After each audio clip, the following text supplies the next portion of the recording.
So, welcome to One Book, Two Book. My name is John Kenyon, and I'm the Executive Director of the Iowa City UNESCO City of Literature organization.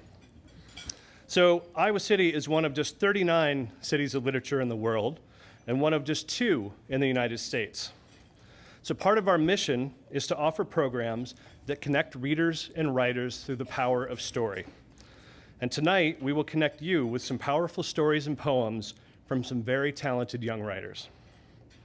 Now, this is the 9th annual One Book, Two Book Festival, and it would not be possible without the efforts and support of many people and organizations. We have received funding and support from the Community Foundation of Johnson County, ACT, the Have Life Foundation, US Bank, and Iowa Public Radio. In addition, I want to give a special thank you to the folks with City Channel 4 who come every year and tape our events so that all of our famous writers who read here have the opportunity to share videos with their friends who missed it the first time around. I would also like to take a moment to thank the people whose work made this festival possible. First, I would like to give a special recognition to one of our founders, Carolyn Brown, who is here with her husband, Jerry Zimmerman, sitting up front here. Carolyn, along with Tim Terry and Josh Schamberger, who were members of the City of Literature Board from the very beginning, were instrumental in helping to make this festival happen and give it the space to grow. So thank you very much to Carolyn for all of her work.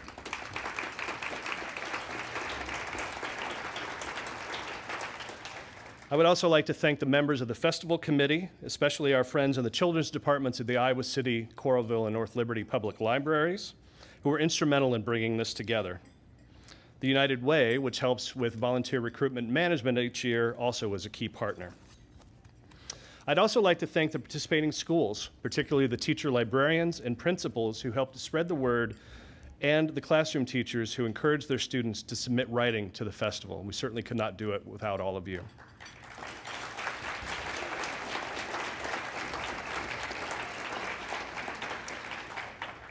And I would like to give special thanks to the team from ACT who evaluated the hundreds of writing submissions that we received this year. They did this quickly and efficiently as they always do, and we would not be here tonight without their efforts. And we have a couple of gentlemen here, so please give them a round of applause as well. Thank you very much.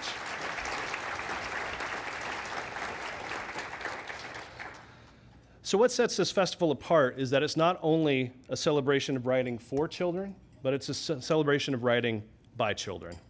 Now, as I mentioned, we had hundreds of students from corridor schools submit their work to be evaluated. We asked our friends at ACT to read and review each of these pieces, and then to select one student to represent each of the 23 Iowa City area elementary schools. These students will be reading their work tonight. This banquet has been a tradition from the first year of the festival, and we continue to kick off our programming each year in this way as a thank you to the Iowa City schools for being such wonderful partners for us over the years. So now we're getting to the meat of the program. Here's how things are going to work. I would like now to ask my first 12 readers, let's see if they remember who they are, to come up by the stage to our chairs over here.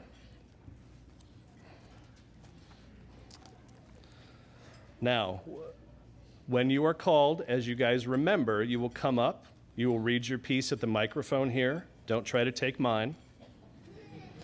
When you are done, amid the rousing applause, you will come off where I will be handing you a certificate on the other side of the stage.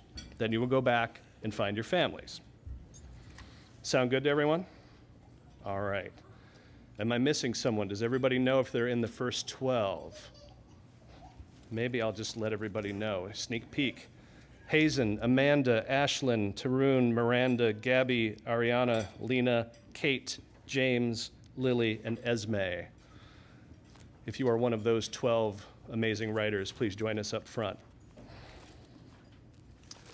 So, to help introduce our young writers, I have 2 members of Iowa City's literary community on hand who will help us out. And first up is Jane Huffman, who is an adjunct instructor with the Magid Center for Undergraduate Writing at the University of Iowa and grants and funding manager with the Iowa Youth Writing Project. So Jane will be helping to introduce our first 12 writers. So I'd like to ask Jane to come up and join me at the stage now.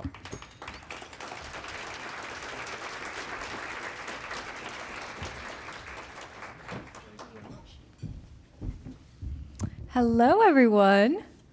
Can you hear me in the back? Great. It's really a delight to be here tonight and see so many familiar faces and make so many new friends. A big congratulations to all of you, to our featured writers, to their families, and to those young writers who are in the audience today, here to support their friends and their siblings. You're all part of what makes this one of the best places to be a writer in the entire world. So without further ado, I would like to introduce Hazen Addis, a 6th grader from Lincoln Elementary, who will read his piece, Light.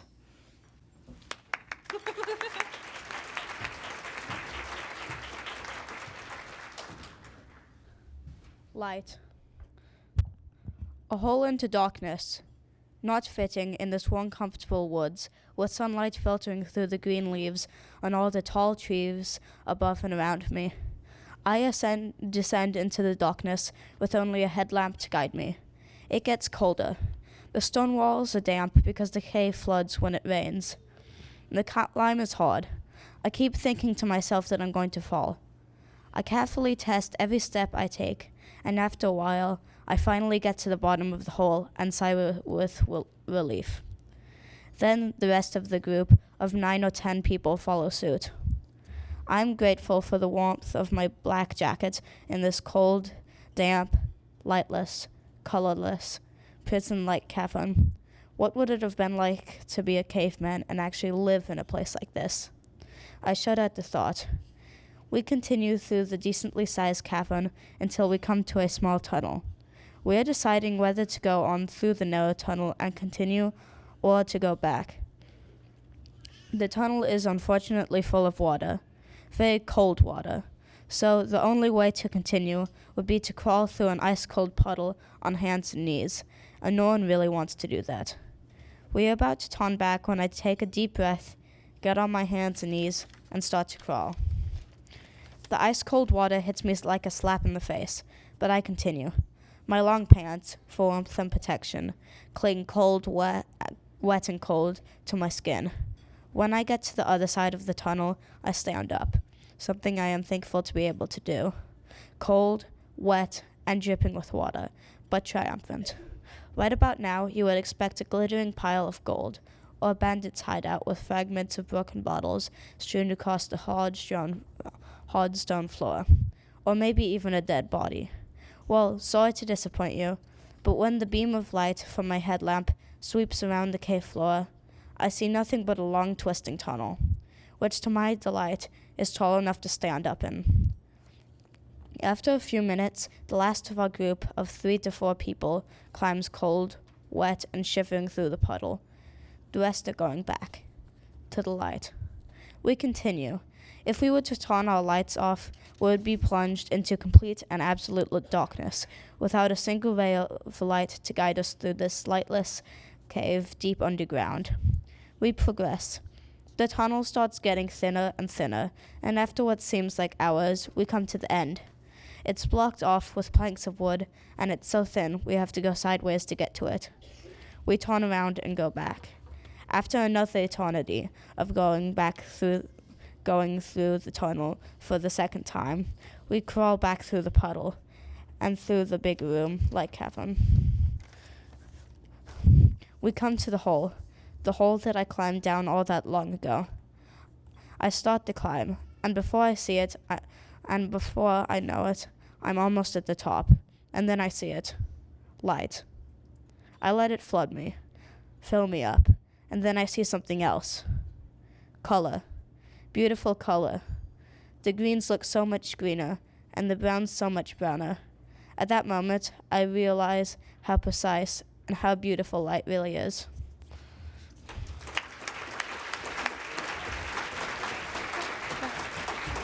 Wow. I loved the oscillating light and darkness in that story. I really felt like I was there. Sort of nightmarish, but sort of hopeful too. Next up is Amanda Benyon, a 5th grader at Alexander Elementary, who will read her piece, My Friend the Dragon.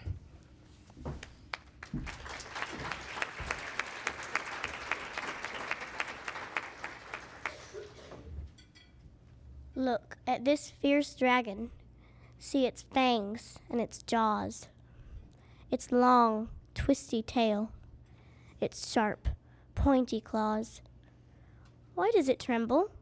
Not with rage, but with fear. Why, as it sits, does it shed tear by tear? I should be the one shaking with fear, next to this thing too afraid to come near. As I stood there for minutes and minutes on end, feeling the dragon's need for a friend, I decided that I, one person of many, would befriend the dragon, his name being Kenny.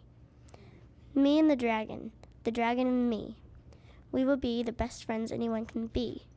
Our friendship isn't based off appearance, you see. I saw past his scary looks, and I learned that we can't be judged like the covers of books. To this very day, we are together. This is a friendship that will last forever.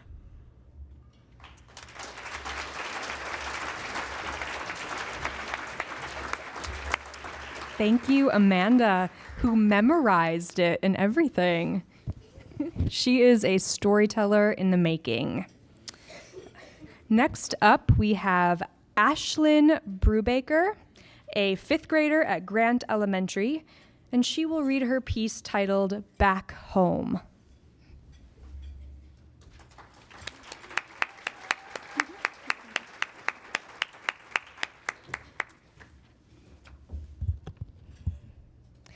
I tighten my grip on my suitcase. Here we go, about to go on an airplane. This is my first time to be in an airport. It's pretty nice. Everything was in white, blue, purple, and pink. There are a few restaurants on the side of the hall with big signs that read, "Welcome to Airport 5."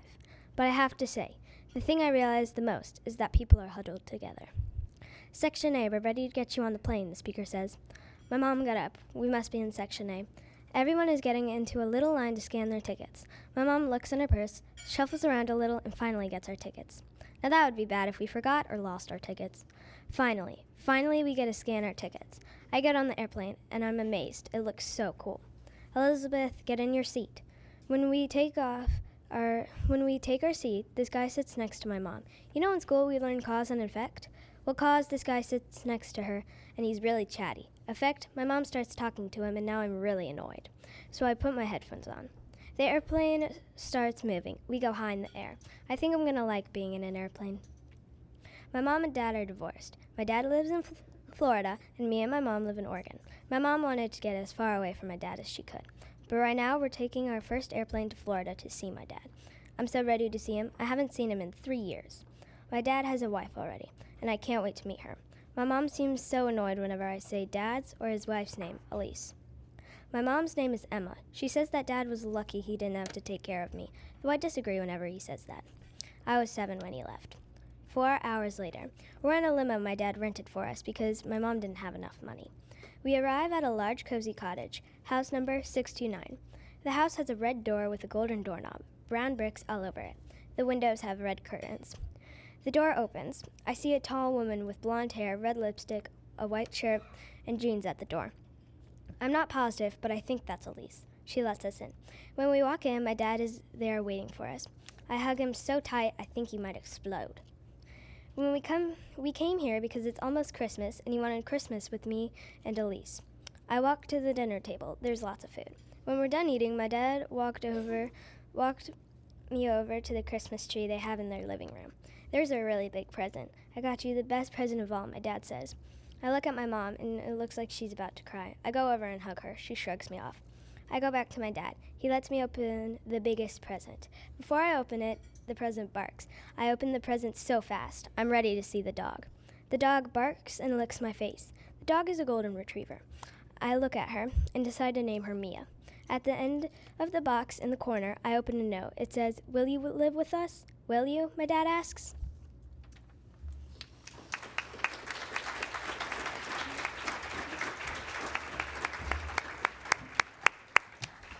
I love a cliffhanger. Next up is Tarun Chelian. He is a 4th grader at Garner Elementary, and he will read his piece titled Chipped.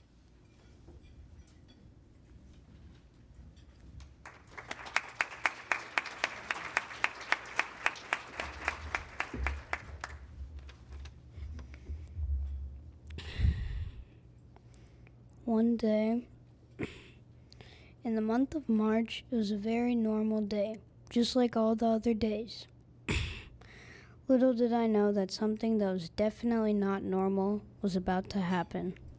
It was a Monday, the day I took swimming lessons at the rec center. I was rushing, packing my towel and goggles, trying my best not to be late. Before I knew it, I was already in the pool with my coach and the group of students. I was standing in the pool waiting for instructions from my coach when all of a sudden this boy right next to me showed me a cool swimming stunt. He told me to try it, and it was so cool that I decided to try it without knowing that I was totally going to regret it. This is where things start to get spicy. I tried the stunt and turned to face the wall of the pool when my mouth hit the wall really, really hard. Pieces of my front tooth were falling out. That's when I realized that I must have chipped my tooth. The counselor noticed this happening and immediately told me to go to the nurse. That meant class ended early for me, before it even started. That was kind of good because my arms were tired anyway. My mom eventually heard the news and came rushing to the nurse's office, looking worried. Before she came, the dude in the office asked me questions like my mom's phone number, etc. My mom was so shocked when she saw me, and everyone in the room started talking about my tooth. When I came back home, my dad was disappointed and told me that I should have been more careful and responsible. After my scolding, I went upstairs to look in the mirror. I honestly thought that it looked like a vampire. It was a very big deal, and I started crying. I went back down, my eyes filled with tears. When my dad asked me what was wrong, I burst out crying and said I looked hideous. My dad hugged me and told me that everything would be okay and my dentist would fix it. The next day, I went to school and showed my teeth to everyone. They were really shocked. One of my friends told me that I looked like a shark. That actually kind of cheered me up. I left early from school to see my dentist, and I told her my story, and everyone was surprised, especially when I showed them the piece of the tooth that had broken off. The boy next to me in swim class had caught it. They told me to sit on a chair, and I could watch TV when they performed the surgery. I watched The Amazing World of Gumball. Every once in a while, I laughed my head off. When they were done, I saw my teeth. I couldn't believe what I was seeing. My broken tooth was back to normal. I went to school the next day, and everyone was so surprised. A lot of people asked me how the dentist did it. I told them I had no idea because I was more focused on the TV than my teeth. The end.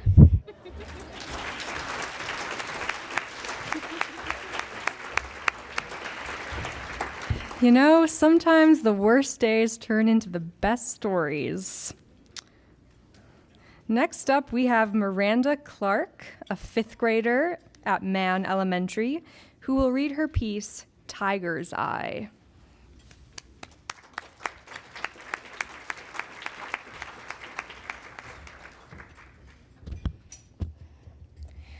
Tiger's eye, swift and lean, stripes of black, something moves in the trees. Glowing yellow eyes appear in the bushes. They glow like full moons, stalking their prey, protecting their home, giving life to their kind. Those eyes tell a story of life, a story of death, a story of new, and a story of old. Those glowing eyes live wild. They represent freedom, they represent life, and they represent a creature, a truly magnificent creature, the tiger. The eyes of tiger. That's what they are. Tiger's eye.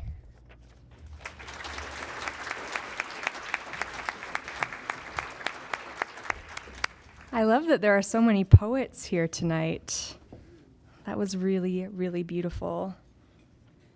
Next up is Gabby Swartney, a 4th grader at Weber Elementary, who will read her piece, Glass Bottle.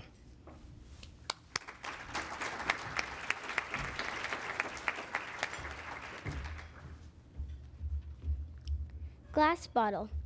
Once I was walking along the beach and I felt something beneath my toes.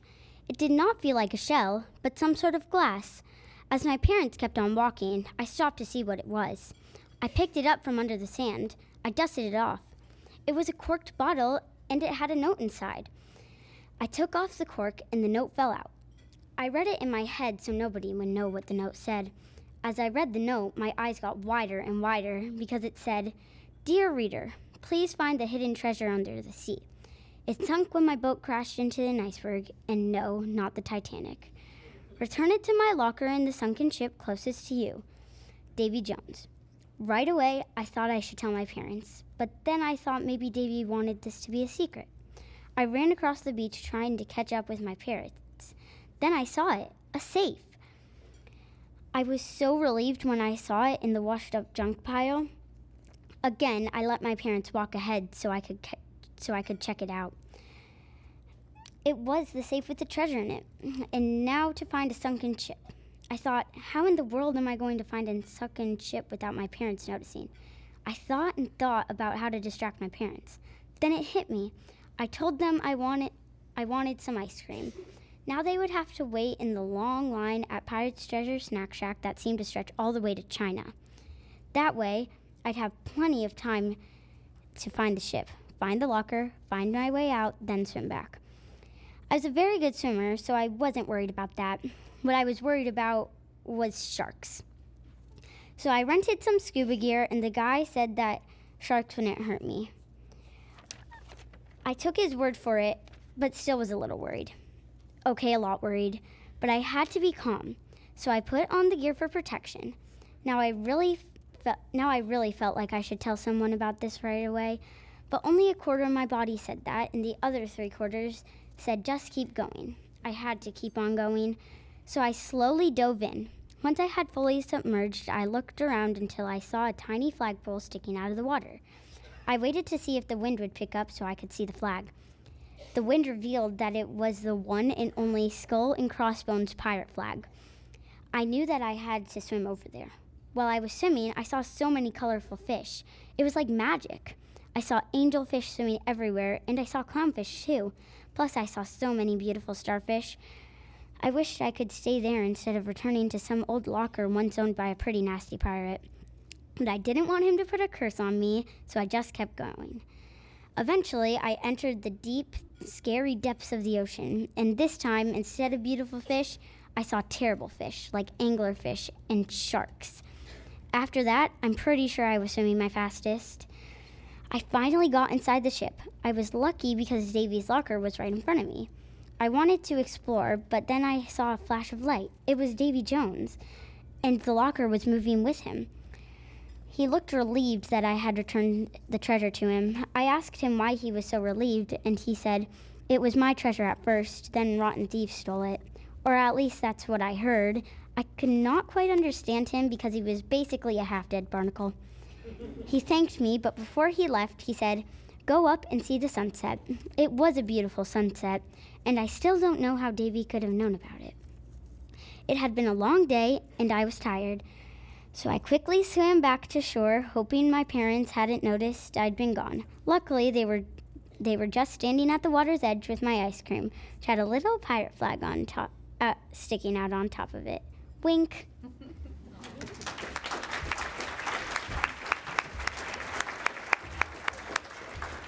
Fantastic. I love that the protagonist's big struggle isn't so much this terrifying underwater adventure, but how to successfully distract her parents. The next reader is Ariana Drumbarger, a 5th grader at Hills Elementary, who will read her piece, A 12-Year-Old's Life.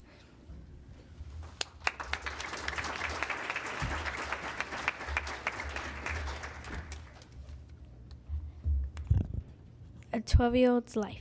Dear Diary, I got this journal for my birthday, so I decided to start writing in it about my life. My name is Kendi. I suffer from cystic fibrosis.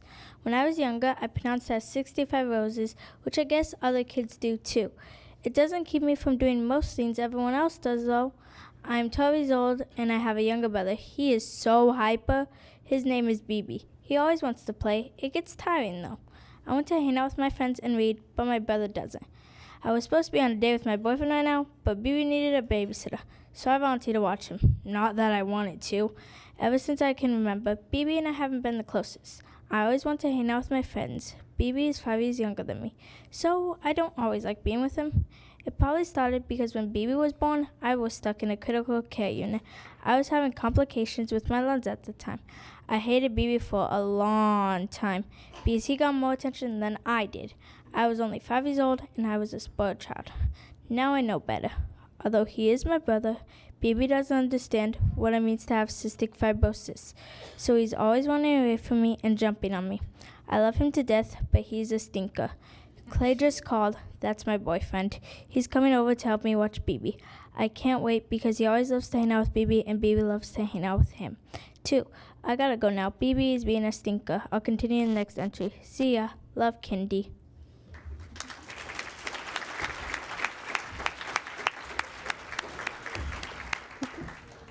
Such great character development there. I want to read a whole book from Kindy's perspective.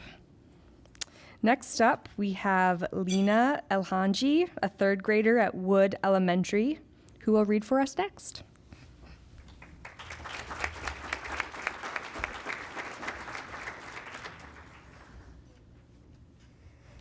Malala is a Muslim girl who always made sure the people in her country got freedom.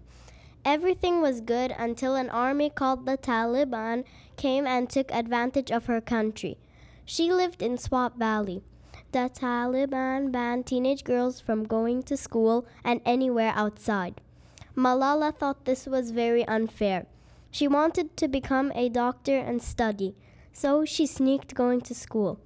Finally, the Pakistan soldiers arrived and drove the Taliban into the forests.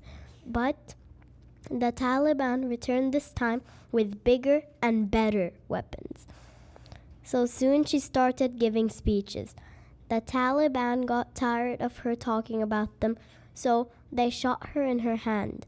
She was taken to the hospital. After her hand healed, she kept giving speeches.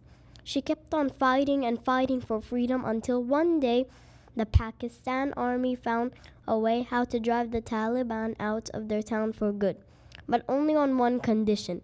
They had to leave their town immediately. Malala's father told everybody to pack. Malala started to pack, but then stopped. She looked at her study books. She was about to grab them until her father said, "Malala, come quickly, we must leave." Malala sighed sadly and read some prayers on her books, then left. They had a car to pick them up. She thought about her study book until a huge missile came flying in the air. Then finally, after a long drive,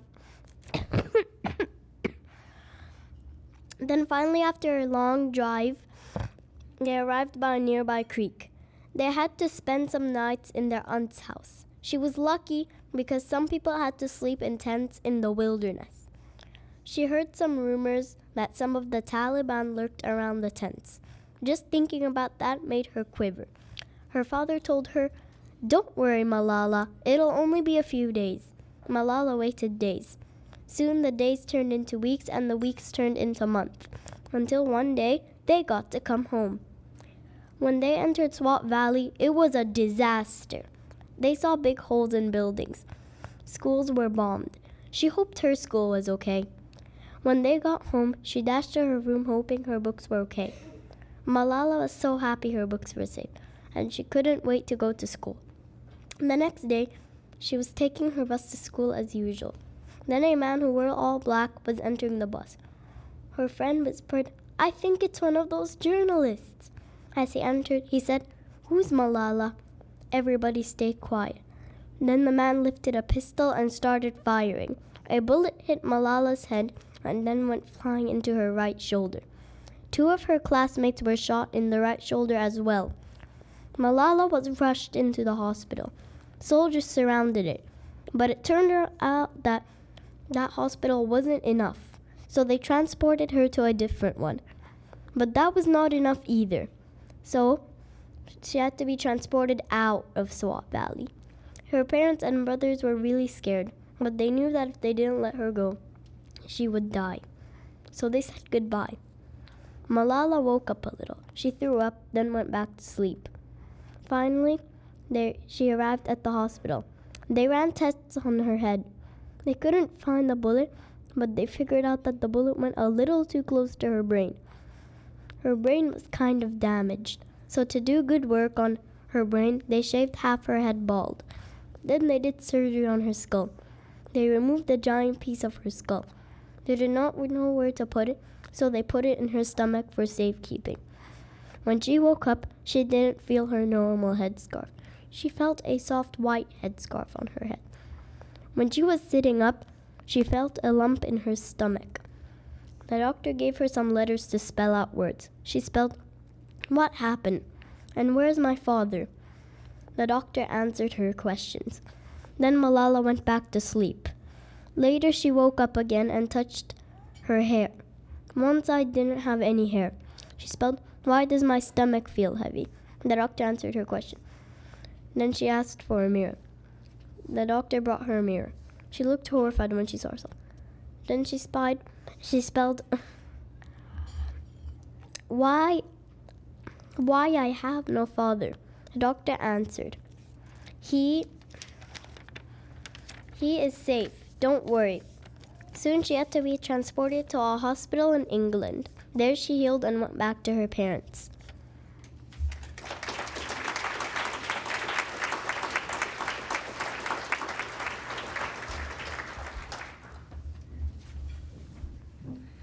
I think we just met a future Pulitzer winner in investigative journalism. Remember this moment, people. Next up is Kate Gaskill, a fourth grader at Horn Elementary, who will read her piece titled Jealousy.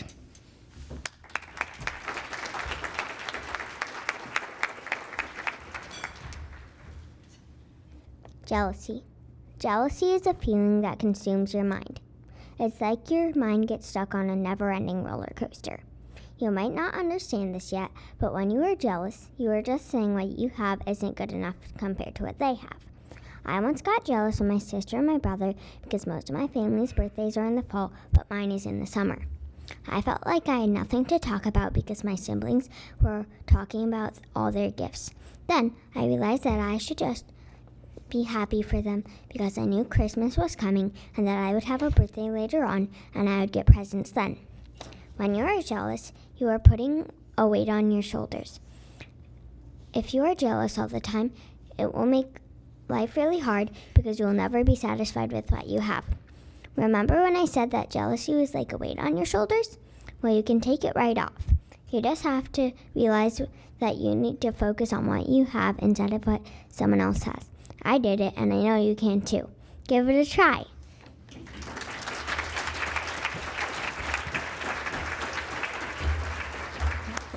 I love that. Such a great reminder to be grateful. Next up is James Hawk, a fourth grader at Hoover Elementary, who will read his piece, Iowa.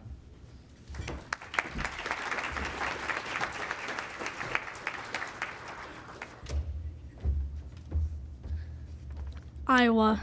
Iowa is the heartland.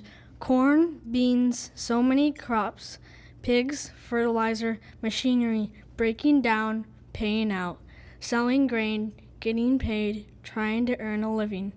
Farmers plant to make ends eat, must grow. Harvest time, no sleep, not always fun, but we have to do it. My family, many generations, uncle, grandpa, great-grandpa, farmers. Cycles of farming, so many cycles, seasons after seasons, planting and growing, feeding the animals, feeding the people, feeding the world, Iowa.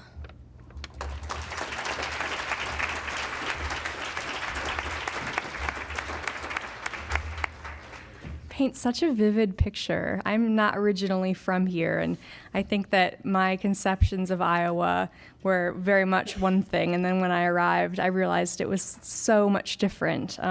So I always love hearing other people's visions and interpretations of our very unique landscape. Next up, we have Lily Hoffman, a second grader at Burlog Elementary, who will read her piece titled The Red Bird.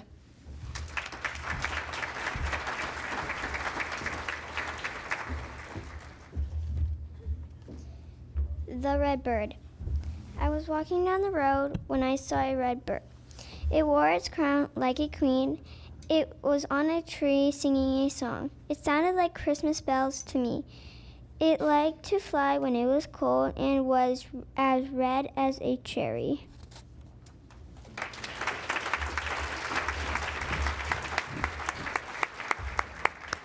I had to guess, I'd say probably a cardinal. Was that a yes or a no? Yes. Yes.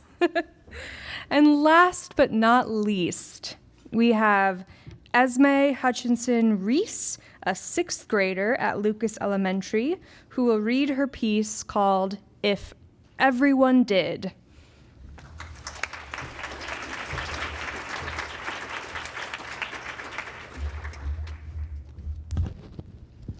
If everyone could simply stop all the bad things they do, the world would be almost perfect.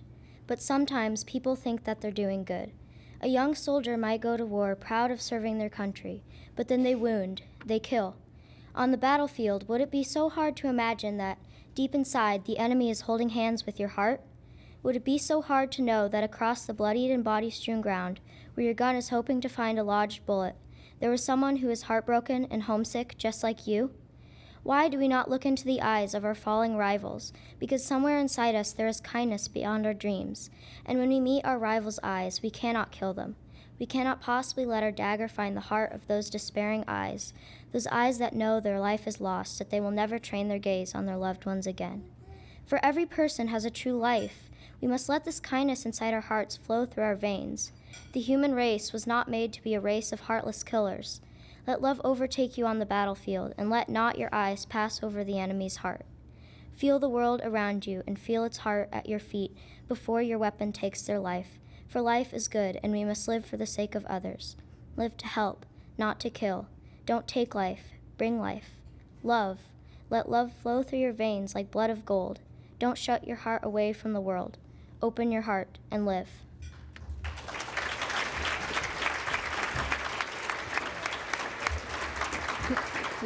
Like blood of gold. That is such a great way to transition into our next group of readers. So I will say good night for now. Thank you guys so much for having me tonight.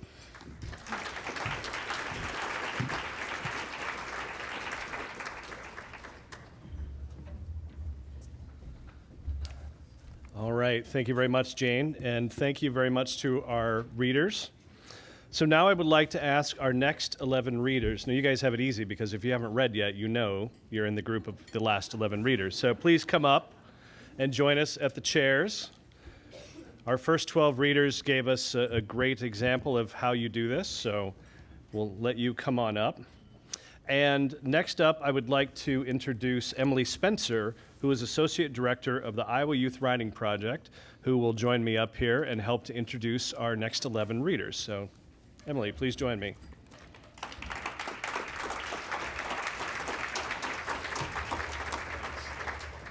All right, thank you. I'm happy to be here tonight. Before I came to the Iowa Youth Writing Project, I was a teacher in Boston Public Schools, and I went to the Writers' Workshop, and now I've come back to Iowa. But before I was a teacher, I was a student. And I was just thinking tonight, you know, what can you be a lifetime student of? And you can be a lifetime student of writing. So that's what I just want to tell you young writers here today. And I'm so excited to introduce our first reader of the second session, who is Deirdre. She's a 5th grader at Twain Elementary, and she will read her piece tonight. So, Deirdre.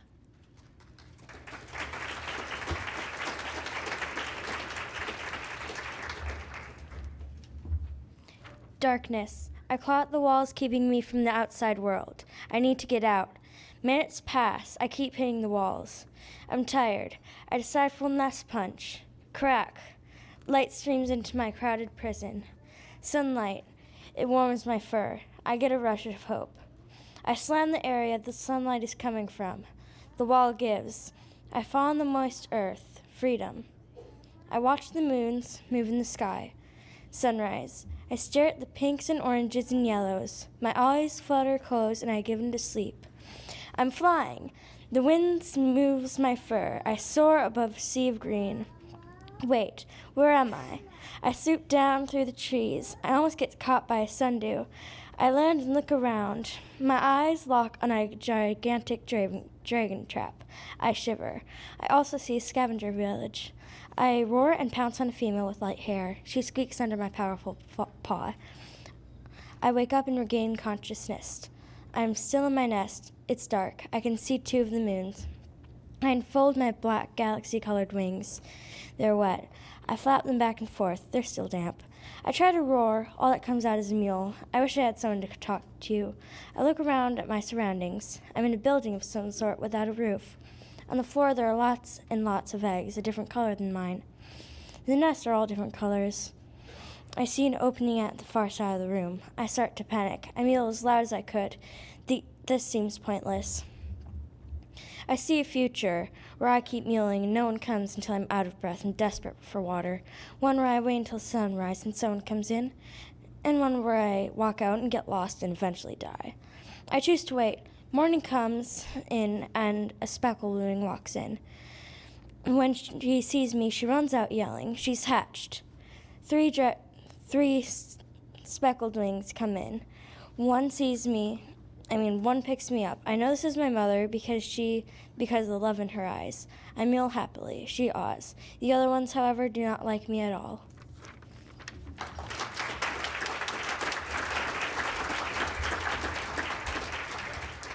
Wow. I love the description and how self-aware the narrator is. So, our second reader in the second session is Claire Locker, a 6th grader at Regina Elementary, and she will read her piece titled The Best Day Ever.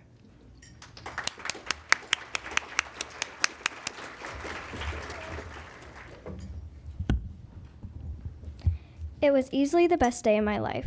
When we got my dog that warm night, we cuddled her so and tapped her sweet nose. I know the dog we had got was just right. When we got home, she walked onto the grass as we talked. It seemed like she tiptoed as she smelled with her nose. She looked more forest shamrocks. As I watch her today and see the way she holds her head as she sleeps, slightly to the side, tilted just right, she is the part that completes me.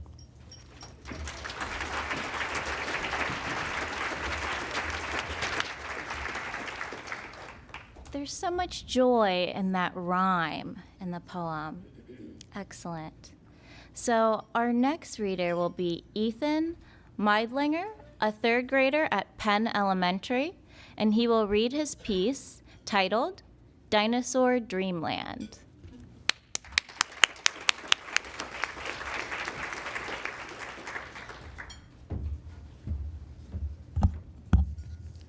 One night I went to bed and I was in a dinosaur land. I did not know it at first, but then I almost got eaten by a T-Rex. I scrambled for help. I ran in the forest, I hid in a tree, and in that tree there was a hole just for me. So I hid in that hole that was just for me, and I hid for a long time from that T-Rex. Then I heard a loud cry for help. It was a creature behind my tree. You see, I want to help him, but with that T-Rex with those big claws and big jaw, with little but thousands of teeth in his jaw. But I got an idea. Just if, I could be a big, strong dinosaur. As the sun set, I cut branches to make a mouth in the tree, and by sunset, I was ready. I quickly grabbed my flashlight and shined it on the tree. I scared the T-Rex away. I turned around and there was the creature, full of joy. It was nighttime, so we went to bed underneath the tree. When I woke up, I was back home, but where was the creature? Oh no, he was back in the dinosaur land. So I quickly closed my eyes and ended up back in the dinosaur land too. When I got there, I followed his trail. The trail ended, but then I looked up and there was the creature, going to fall off a cliff. The creature was holding on to the edge. I pulled him up with all my strength. He fell on top of me. We stayed there for a minute, catching our breath. Then I closed my eyes, but the creature said, "Wait, I cannot come with you. This is only a dream. To stay here in Dinosaur Dreamland." I said goodbye to my new friend. and closed my eyes. When I opened my eyes, I was back in bed. What a dream, the end.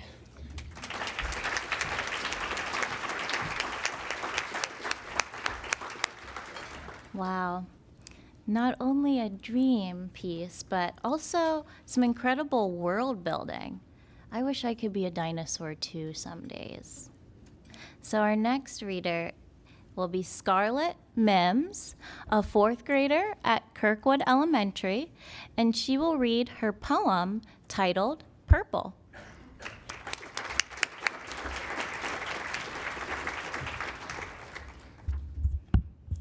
Purple, the beautiful night sky shining down on us, the chirps of birds, grapes all together till the end, a beautiful core of a rainbow, make people sad as the waves are infinite, we realize we are not.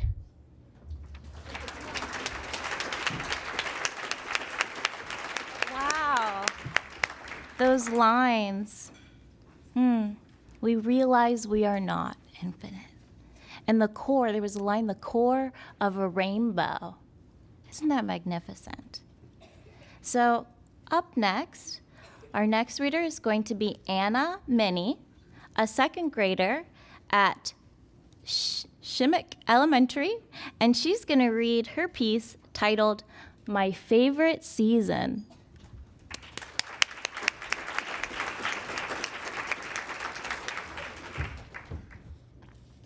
My favorite season. In my opinion, winter is the best season. One reason is because it is very cold and I like the cold better than the hot. Another reason is because I can catch snowflakes on my tongue. And the last reason is because all of the winter animals are super cool. That is why I think that winter is the best season. What is your favorite season?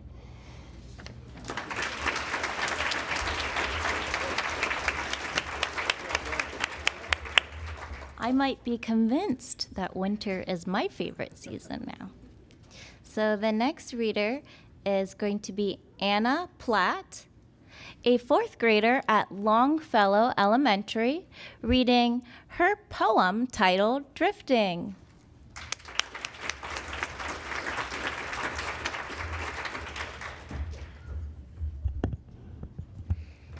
Feeling like a feather, lifting through the air, flying through the clouds, soaring like a bird, moving on, drifting.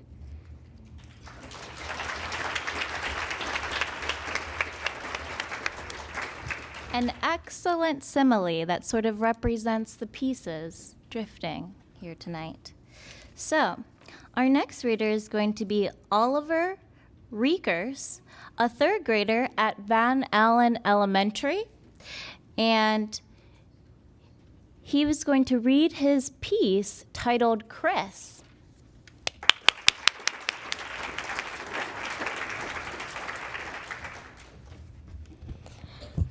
Chris. Once there was a boy named Chris that was 4 with his family in their car in Canada in the woods. Suddenly a moose ran into the car. The car tumbled and the moose jumped over the car, then ran into the woods. The mom and dad died, but Chris survived. Chris wobbly walked out of the car and yelled, "Mom, Dad!" No answer. Then a wolf howled, so Chris ran. The wolf started chasing him. Suddenly, a brown bear jumped out of the woods and hit the wolf in the face. The bear hugged Chris. 29 years later, Chris had learned to be a brown bear, except he could climb. Chris and the bear could do everything else but flying, of course. They were happy at their den until Chris got lost and ended up in Vancouver City. Someone came up and said, "Get your shirt on." Chris roared back. The person said, "Excuse me." That was super rude, turning around in a mean way, and walked away. Chris bent his neck and ran like a bear on the sidewalk. A car passed him, so Chris got mad and ran faster right past the car. The girl behind him was impressed. Where am I? She ran She ran over to him and said, "How did you do that?" Chris smiled at the girl and said, "I'm Olaf. What's your name?" Chris grunted. Olaf said, "Wait, you're Chris, the guy everyone is talking about. Let me show how we live here." And so she did. After Chris's little tour, they were walking together. All of a sudden, a huge phoenix flew right over them, and a really hot feather soared right into Chris's hand. Ola said, "That will give you really good luck." The end.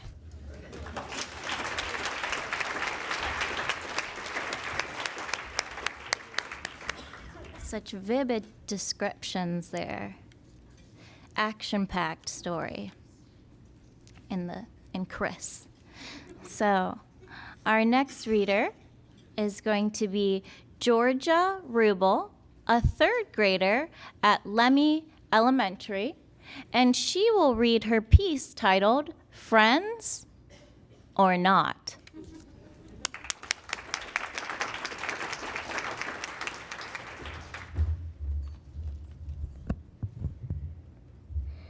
Friends or Not by Georgia Rubel. There were these two girls, not the best of friends at all. One of the girls' names was Lily. She loved makeup, and the other girl, well, makeup was a nightmare to her. Her name was Chloe. She loved sports. So you can tell they're very different, but little do they know they're soon to be best friends. That started 2 days later. Chloe bumped into Lily. Lily was yelling, "You messed up my makeup!" Then a girl with a prom dress came up to them and said, "Chloe made a new friend." And then 2 first graders came over with pom-poms in their hands and yelled, "Wee-hoo! Friend alert!" Lily said, "No, we are not friends." Chloe was surprised. She looked at Lily and said, "Are we friends?" At the minute, Lily said yes and ran away.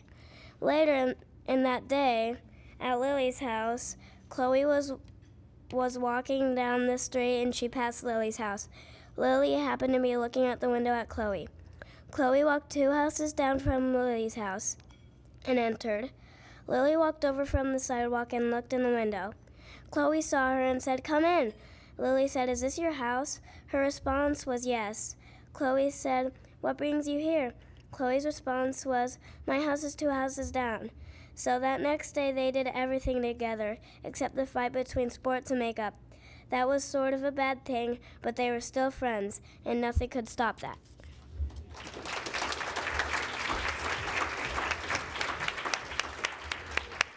Chloe and Lily are still friends. Great character development there. Okay, up next we have Lavella Varner, a 5th grader at Coralville Central Elementary, and she's going to read her piece titled My Amazing Family.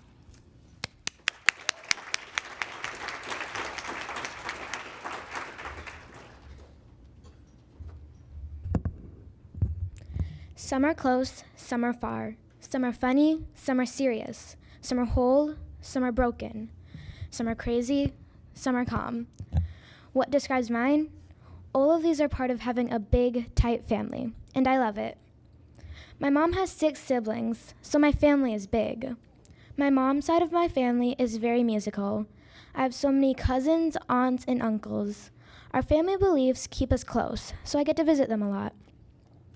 My great-grandpa always loved to direct musicals for our family to be in. The first time I got to sing on stage at church, I was so scared and nervous. Great-grandpa, he sat on stage with me in his lap and made me feel more confident. After he did this, I still get a little stage fright, but I remember my grandpa. Then I feel a lot better about myself. However, performing on stage is my passion, and my family says my greatest talent. Great-grandpa always was an amazing person to anyone and anything. He and my great-grandma are the reason my mom's side of my family is so close. Every year we have a family reunion to honor our grandpa and grandma, make music, and have fun together. The other side of my family is my dad's family. I have a lot of cousins on that side as well. Many of my cousins on my dad's side live in California, the Philippines, Illinois, and Iowa. Although I have never been to the Philippines, I love to go to San Diego to visit family. It's so fun. Normally it's very warm there. I've heard my dad's side of my family, who live in the Philippines, are very hardworking. Some families that are close in distance may not be as close in life. For example, some of my family that are close in distance fight or don't talk to each other. Despite that, whenever we get together, we have an amazing time. As for every part of my family in San Diego, the Philippines, and beyond, when we get together, it is as if no time has passed. We pick up right where we left off. However, goodbyes are always the hardest. Last year, I had to say goodbye to Great Grandpa. He was my biggest inspiration. That was the hardest thing I've ever had to do. My grandpa will live on forever in my family and me. I will take everything I learned from Great Grandpa and carry it with me forever. He will always be part of me. So, who am I? I am a sister. I am a daughter. I am a granddaughter. I am a cousin. I am a niece. I am a great-granddaughter. I have so many titles because I am part of a family. Just like Great Grandpa, my list of titles will continue to grow as my family goes forever. And that is just part of being in my one big, amazing family.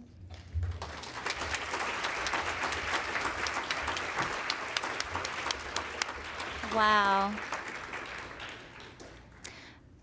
It's incredible, the narrative of relationships, how we are all made up of all of those various family bonds that we have.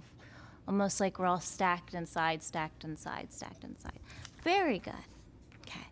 Next, we're going to have our reader, Morgan Watson, a 6th grader at Willowwind Elementary, reading her poem titled Labels.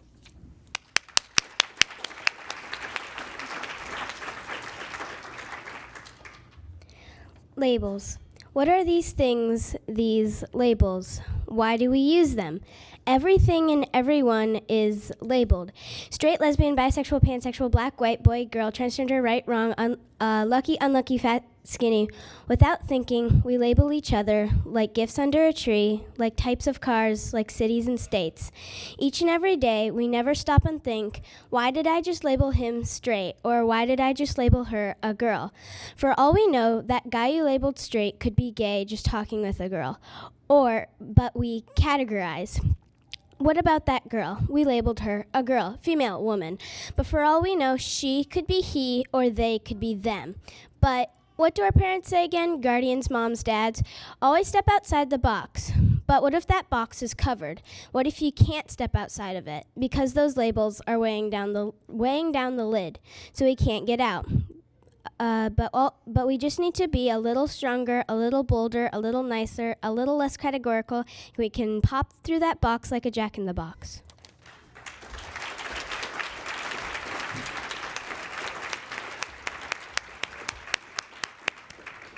The use of litany really suits this poem titled Labels. Excellent. Next, we have Leon Sia, a 5th grader at Wickham Elementary, and he will read his piece, The Assessment Scheme.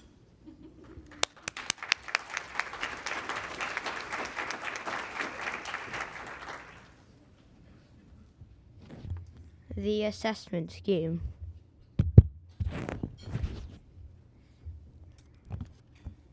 Brandon sighed as he got on the bus. He had just remembered that today was test day in every single one of his classes. He definitely was not ready to be humiliated in front of all his friends as he got bad grades in class after class. Was there any trick that was yet to be tried? Feigning sickness, pretending to be absent as he hid in the bathroom, flat out staying home from school? He racked his brain as he thought of another way to miss these tests. His mom always said that he had a lot of grit when it came to finding ways to skip school, but not when it came to the whole idea of school itself. He supposed he would have to resort to the oldest trick in the book, begging. He called his mom on his phone and he asked her, "Mom, can I please stay home from school today?" His mother was absolutely irate when she heard this. "Young man, if you don't cut this nonsense right now, I will remove your privileges for having friends over until the year ends." Brandon decided to end the call then. He then resigned himself to the fact that he would have to take these tests. On a last desperate attempt to prepare for the gauntlet of assessments that he would have to take, he went over his notes. Scratch that, he thought. There was no way he could possibly study enough in this short amount of time. He saw one of his friends and ran to catch up. "Hey, Jack, buddy, will you help me on the test?" Jack turned to him and said, "Sure. You're going to have to take out your notes quickly, though, because we don't have much time to..." Brandon cut him off there. No, Jack. I want you to give me your answers." Jack looked at him in horror. "Brandon, that's cheating." Brandon sighed and said, "Come on, Jack. You know that I'll never pass any test." Jack sighed but agreed. But that morning, Jack had to go home because he was sick. What was Brandon going to do? He suddenly realized what he could use. He pulled his ace in a pocket out of his pocket, his phone. He quickly ran to class. This was going to be the most amazing school day he'd ever had. He was charged with indescribable joy as he bubbled in answer circle after answer circle. Finally, however, came the math test. He looked at the first question and gawked. He couldn't even understand it. How could he use his phone? He desperately looked around. People were giving him dirty looks as he tried to copy them. No. This couldn't be happening. If he had just taken that little bit of studying time with Jack, he could have at least gotten a passing score. He decided to resign himself to the fact that he couldn't do anything about not being able to answer a single question on the test. He groaned inwardly and thought as hard as he could to try to do the question. He could not. Even though movies depict it all the time, he did not start using 100% of his brain to reach a higher level of intelligence. As the teacher called "Time's up," he braced himself for humiliation.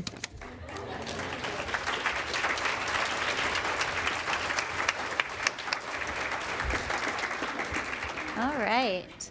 Thank you to our final reader who ended with such a relevant theme, vividly written.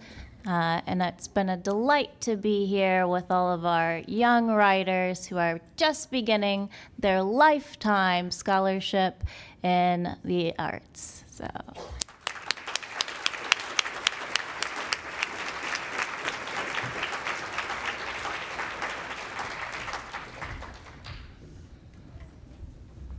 All right, well, thank you very much, Emily, and thank you again to all of our readers. Let's have one more round of applause for all of our young writers.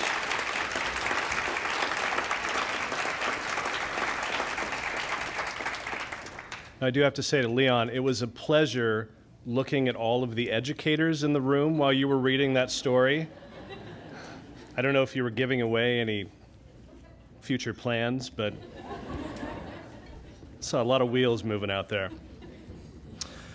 So, for our event that we always have here, we like to end things with a keynote talk. We like to bring somebody in who's going to motivate us and talk about how they started as a young writer, as a young reader, to give a little bit more motivation, a little more context for our young writers and readers.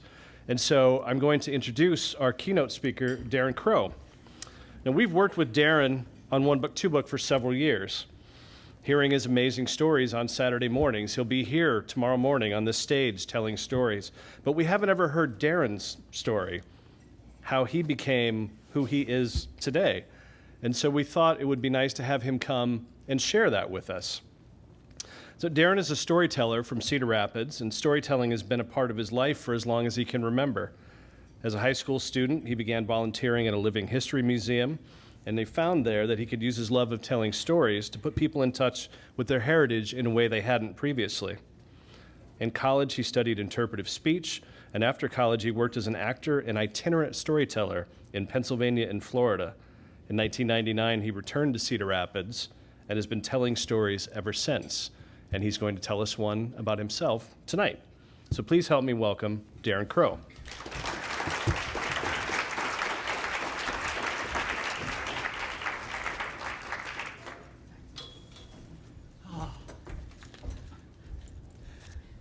Well, that's not intimidating at all, is it? Especially trying to tell a story after hearing all of these wonderful stories and poems. Can you tell that Iowa City is full of people who read? Can you tell that there are fabulous librarians in this town? Yes. And amazing educators and teacher librarians. You are a fortunate people, that's for sure. Now, have you ever used Google Earth to look at things? Have you ever looked for your house on Google Earth? It's kind of fun. When you scroll down there, have you ever seen yourself? No way, really? I would believe it. I mean, you read a story after all. I wonder if Google Earth also had a time machine feature, so you could scroll backwards in time. Maybe I could scroll Google Earth back to about 1980 and focus it in on 3002 2nd Avenue Southwest in Cedar Rapids. If I did that, you'd see a little butter yellow house at the end of a dead-end street. Across from the house is a creek that comes out of a particularly fascinating, inviting, and slightly forbidding storm drain tunnel. On the other side of the creek is a big field with some gardens and a few remnants of old tall grass prairie. Next to the house is a small forest. Dark green leafy paths and blackberry canes.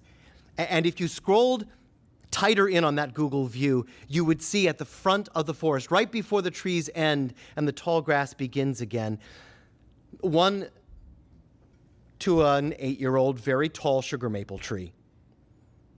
It's not a remarkable tree. It has 3 separate trunks that come up out of the ground. On this particular summer afternoon in June of 1980, there would have been a lot of noise coming from the tree. Laughter and banging and hammering. There are no adults because the adults are in the little yellow house. They know if they come to look at what's going on, they'll be horrified by the danger.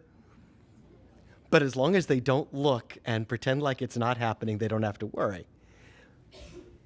Because David Wirtz's family up the street and around the corner, they are rebuilding their deck. And David got the old deck railings, which are cut in a nice Swiss chalet style.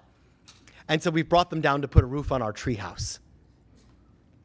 The treehouse. When we were much smaller, it started out on the ground because we weren't big enough to do anything else. It was known as Mr. Feed, our supercomputer. I don't know why a group of 8-year-olds in 1980 needed a supercomputer, but we had one. That day, putting the Swiss chalet roof on the treehouse was a big deal. But there was another summer afternoon a few years later that was an even bigger deal because up there in that treehouse, I was sitting on a summer afternoon and I cracked the first page of the Fellowship of the Rings. A beautiful off-white hardcover with the big fold-out map of Middle-earth right in the front. You know which one I'm talking about. Yeah, you do.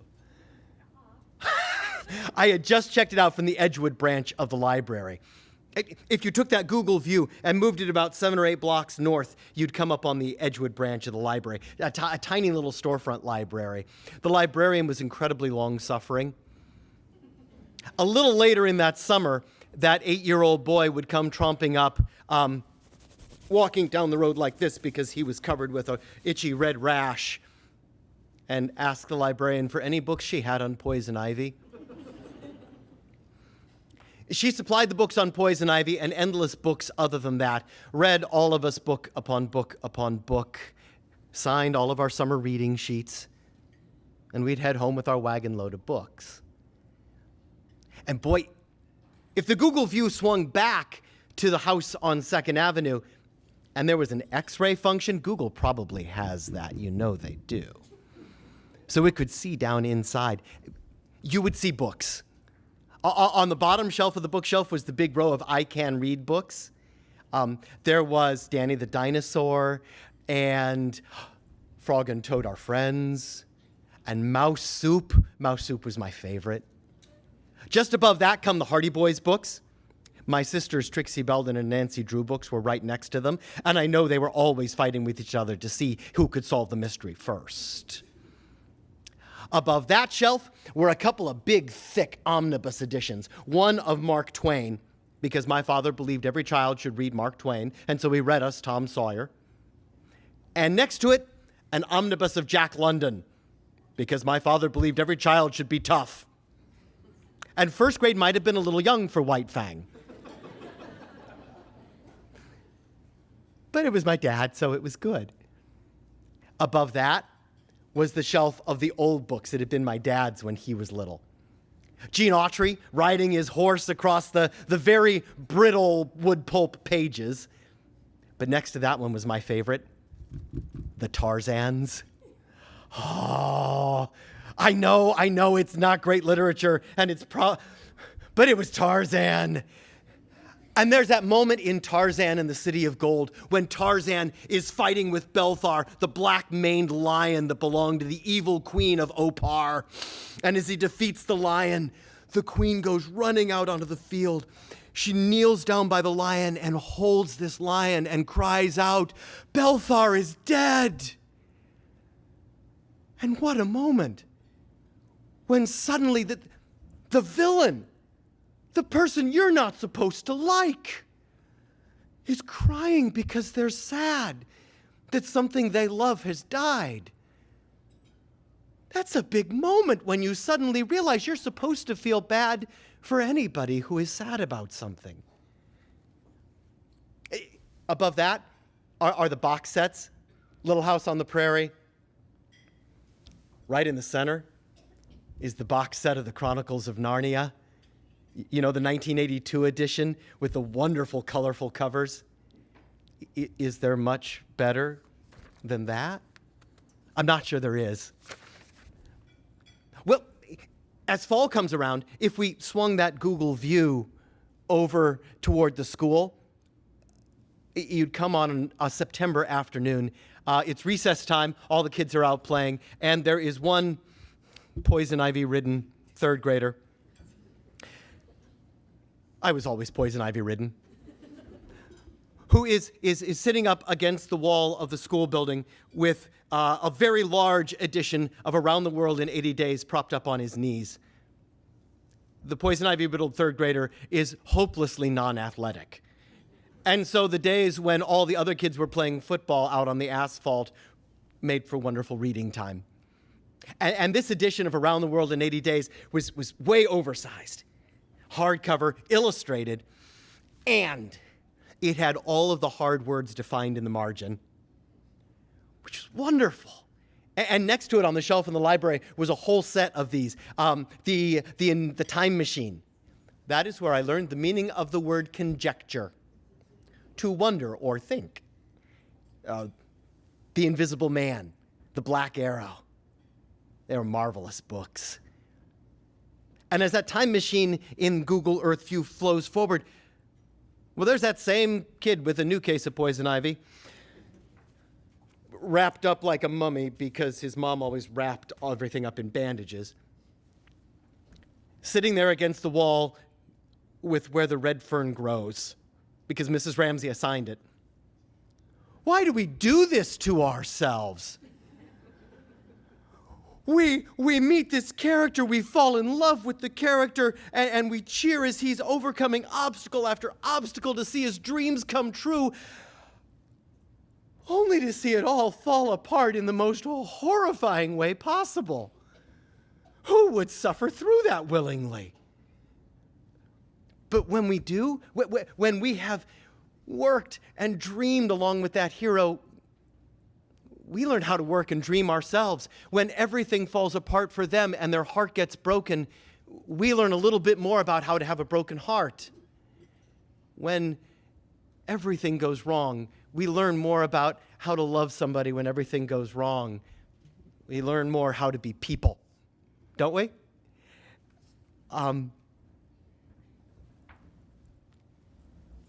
Now in 5th grade, that Google view is going to be harder to keep up with because it's moving. We're in a car coming home from my grandparents in Ottumwa. My sister, who's 3 years older than me, she's in the back seat with me, being sullen. She was in 8th grade. It was that time. You can imagine, can't you, Robin? Yeah.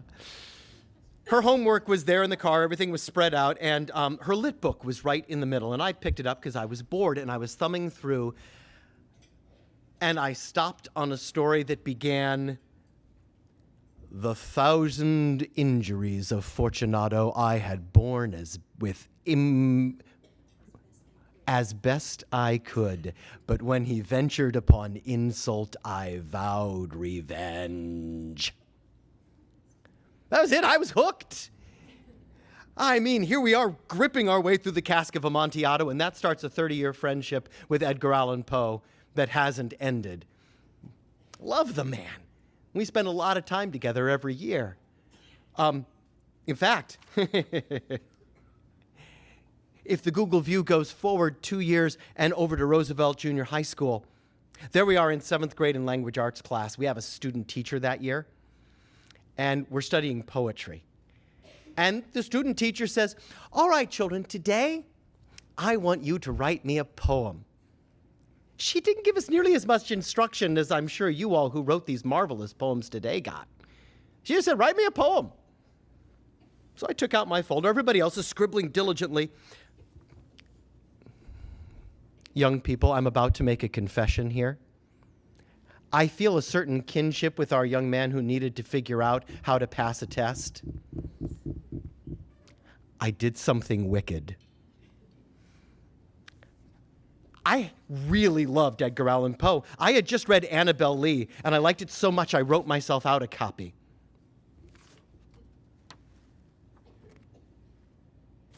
I handed it in. Well, I thought surely she's going to come back and go, oh, please. Well, she came back toward my desk a couple of minutes later, and she bent down and she said, this is the most beautiful thing I have ever read. And I thought, well, if you don't know,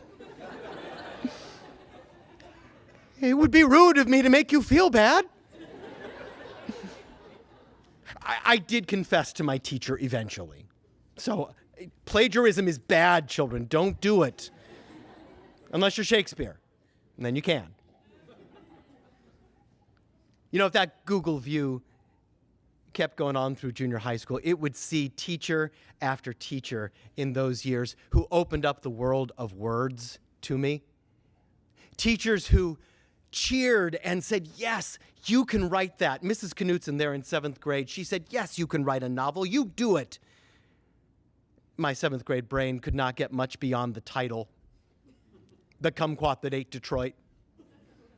It was a case of a much better title than a story. The creative writing class, where we wrote and illustrated children's books and then took them down to the elementary school to read them to the elementary students. We had an entrepreneurial example of the arts modeled for us every day as our drama teacher wrote plays for us, as he had us improvise together with fairy tales to create our own plays. Our music teacher wrote musicals for us and about us to perform. They taught us and showed us every day that, just like you have seen tonight, you don't have to wait for an invitation to create art. You don't have to have somebody else give you the opportunity to look at something, to read something. You can create it right here and right now. And those are the examples that your teachers, I've done a little bit of work in the Iowa City schools. I know some of these teachers out here, and the wisdom, the passion, the knowledge and energy they pour into these students is an amazing thing. And you live in a fortunate place. As that Google view spreads on throughout the rest of high school and college and family life, there's always a story. That's the one thing that permeates all the way through who I am and what I do. It's why I tell stories. It was the only thing I could figure out I was any good at. That and the fact that my mom was always saying, shh, you're so loud. I know my story is part of a much larger, much greater, beautiful story. A story that includes all of us. And I'm so excited to live it. As a crafter of stories, as a teller of tales, the last thing I have to say to you is, of course, we are all storytellers in one degree or another. Every single day we tell stories. And your stories, all of them, All of them are worth telling. Even if you don't think your story is interesting or worthwhile, I can tell you it is. And you need to tell it. Small people, if you get the chance to spend time with older people, if you are fortunate enough to get to see grandparents and aunts and uncles and great-grandparents, ask them to tell you the stories about the foolish things that your parents did when they were little. They'll tell you. Older people, tell these small people your stories. Let them know there's hope. It can be done. You'll make it. But most of all, whatever you do, tell your stories and spend time with words, because that's a wonderful, wonderful thing. Thank you so much for sharing these stories with me tonight and for letting me be part of it. Thanks.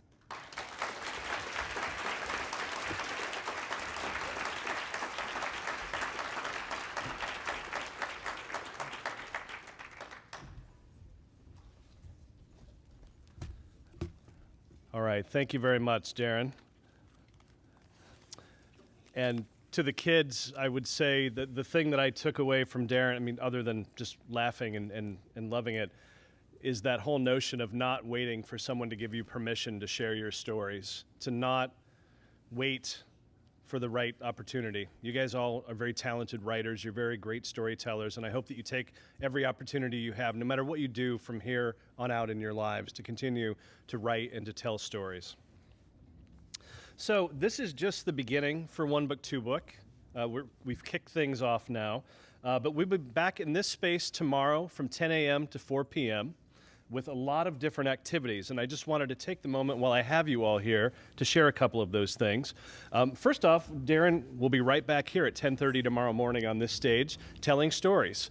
So I hope you'll be able to come back and join us for that. He'll be back at 12:30 as well. So we're keeping him busy this weekend. Thank you for that, Darren. We also have at 11:30 and again at 2 our costume characters.